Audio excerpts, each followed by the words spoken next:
Flatbread, or as we call it, shawarma bread, is another convenient meal prep to have available.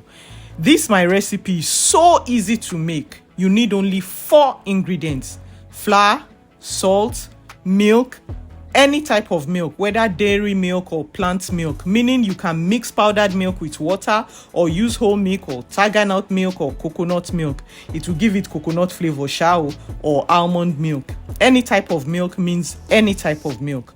And oil, any type of oil or butter. If you are using butter, melt it. And don't worry, full measurements is in the caption.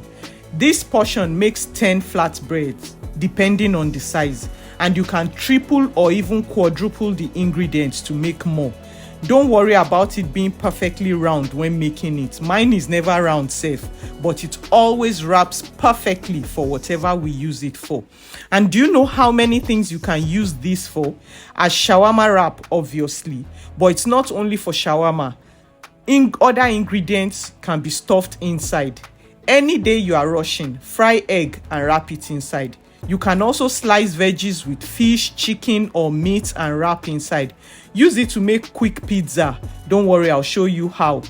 Eat it as beans and bread, or eat it with fish sauce. Just be cutting it and using it to scoop the sauce. You can also cut it small and air fry to become like crackers for a quick snack. Feel free to also experiment and try new things with it.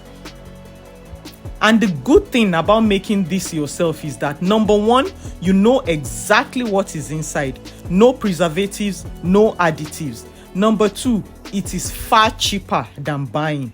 Number 3, you can use it as bonding time with your children to teach them healthy living. So make it with them. It's a win-win-win all round. So just pick out a day or time to make as many as you can and freeze in bulk.